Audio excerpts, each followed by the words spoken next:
আমি এটা রেকর্ড করছি, হ্যাঁ মানুষকে দেখাবো যে আমরা কিভাবে চা বানায় খাই। শালারে চা বানানো দেখলে মনে করছে খাবার রুচি আসে না। হ্যাঁ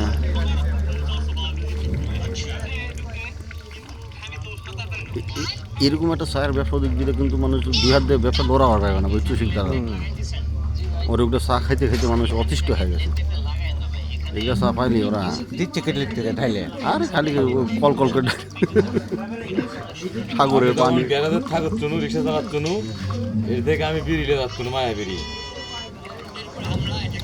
একটা দোকান আসলো এই রহমতের মোটা চেংরা, ওটা খুব মানে বেচা কিনা, চরম বেচা কিনা। মায়া বিড়ি যদি চা আমারটা বেশি বড় করিস না। কোনটা খাবো? পশ্চিমেটা খা, পশ্চিমেটা হবে, যেটা চিনি লিগার করা হবে সেটাতে সবই একই দিছি, কোনো ভেজাল নাই। এই গিকা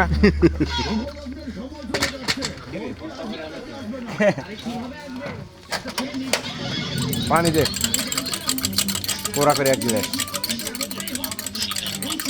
কি বাধা করবে, সায় দূরা গেল। পানি ঢালি তো আকাশের থেকে, তাহলে কিন্তু চা গরম থাকবে, দেখবে গ্লাসের ঠেকায় ঠেকায়। 12 ভাজা রয়েছে, ড্যান্সার কিছু 12 ভাজা লাগাইছে।